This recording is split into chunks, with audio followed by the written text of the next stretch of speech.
We want to get to the latest now on Ebola this weekend. That Carnival cruise liner that had a passenger on board who was under an Ebola watch did return to Texas today. So far, the woman has tested negative for Ebola. Elsewhere in Texas, the 21-day quarantine is ending for family and friends of Thomas Eric Duncan. He's the Liberian national who became the first person in the U.S. to die from the disease. And the Pentagon now announcing it will be a part of the Ebola response, creating a new military medical team.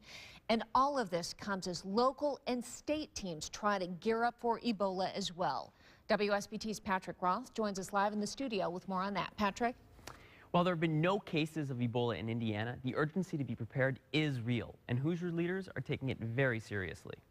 Stopping Ebola from entering and spreading in the U.S. is one of the biggest issues in politics as well as medicine.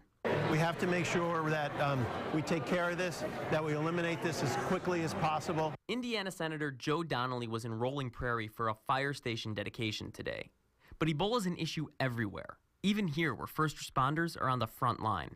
Every option is on the table, whether it is travel bans, whether it is having designated hospitals for anybody that contracts Ebola. And one Hoosier company is helping lead the effort to fight Ebola. DQE and Fishers provide safety gear, and sales of protective equipment are skyrocketing. They make protective kits that cover the body from head to toe. This one's a big one because I think it brings home to the public that our local infrastructure, although has come a long way, probably still has a little work to do. Their orders are up more than 1,000%, and they're now limiting sales to healthcare and emergency service providers. Indiana's been working very hard on this, and I want the people of our state to feel confident that everybody is all in, that everybody is working on making sure we're completely prepared, and that our citizens' safety, every Hoosier safety, is first and foremost. Now, obviously, getting state and local responders prepared comes at a cost. That company in Fishers that makes protective gear anticipates price hikes for customers in the near future.